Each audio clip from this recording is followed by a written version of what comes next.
Psalm 14, verse 1. The fool has said in his heart, there is no God.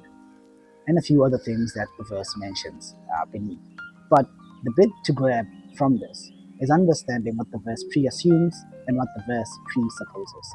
What the verse pre-assumes is that the conclusion God does not exist is not due to some intellectual gap or epistemic gap or lack of access to whether or not God does exist, but rather that there is sufficient intellectual access and epistemic access in knowing that God does exist. But what the verse presupposes is that there is intellectual access and that there is epistemic access in us knowing that God does exist, and that would be accessing a number of arguments and evidences that show that a theistic God does exist. And some of those arguments and evidences would be that you cannot have creation without a creator, and that the universe would not have attributes of design without a designer, that we cannot make an appeal to moral obligation and moral duties without some moral lawgiver and moral grounding, who would be in this case God.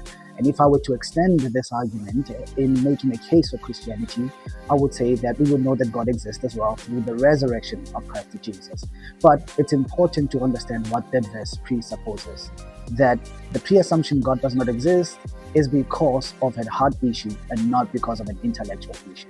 So why do you have atheists and people that don't believe God exists? It's simply because the conclusion has been made in the heart and not in the head, because there is sufficient intellectual access in knowing that God exists.